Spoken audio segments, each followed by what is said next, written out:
Milé děti, strýček Vojtán vám poví pohádku o Budulínkovi. Chcete? Tak poslouchejte.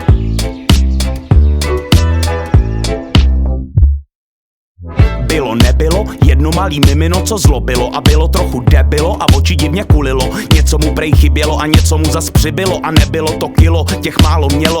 Bylo líný a říkalo, že bude, tak to rozhod fotr, budeš Budulínek, prde, Budulínej. Přísahám, slibuju vám, nehnu prdelí, nic nedodělám. Jak řek, tak udělal, flákal, život šel dál. Nikam moc nechodil, jen se válel opodál. Lhal, skrytou agresi nehrál, zvítězila jeho lenost, fotr už se bál, tak ho vzal, když spal tam, kam vítr val. Pozadu vycouval z posedu, kam neposedu dal. Malej se probral, kde to kurva jsem? Netuší, že na něj čeká galantní jelen. Dobrý den, kozy ven, já jsem galantní jelen. Projedu tě pohledem, upředu tě jako len. Jsem ten, co tě vzadu tlačí, myslí, že to jednou stačí. Dobrý den, kozy ven, já jsem galantní jelen. Projedu tě pohledem, upředu tě jako len. Jsem ten, co tě vzadu tlačí, myslí, že to jednou stačí. Tak to ne, jelene, galantní nebo ne, takhle to nebude, Budulínek diktuje. Povídám, ty dostaneš, středověk zažiješ, ty i tvoje díra pozná, a co málo která bluzná. Rozvírá se jako květina v prdeli osina, zvu tě do roka a do dne jako kozina,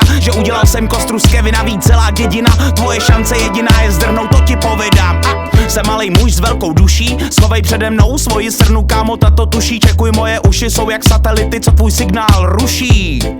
A ještě mi to sluší, a ještě mi to sluší, a ještě mi to sluší. Ty mý uši, ty mý uši, ty mý uši. Dobrý den, kozy ven, já jsem galantní jelen. Projedu tě pohledem, upředu tě jako len. Jsem ten, co tě vzadu tlačí, myslí, že to jednou stačí. Jen co to jelen dořekl, popadl ho Budulínek a cloumal s ním o 106. Div, že z něj duši nevytřásl. Když už se zdálo, že dříve tak líný Budulínek řádění zanechá, znovu zbrunátněl a zasypal jelena nevídanou salvou nadávek. Ty kurvo, ulevil si Budulínek naposled a odhodil jelena se vší jeho galancí stranou. Dříve galantní, teď už jen starý, slabý, ubohý, bývalý deviantní Don Juan naposledy zvedl zrak. Pak už se jen pochcal, posral a hanbou nad svým zvráceným životem zdechnul. Budulínek nebyl rád, nebyl nerad, bylo mu to tak nějak fuk.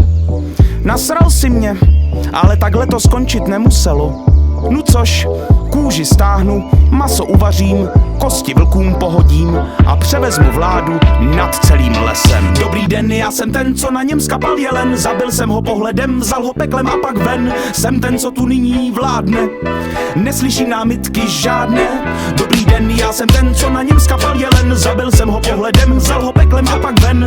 Jsem ten, co tu nyní vládne, neslyším námitky žádné. Ne!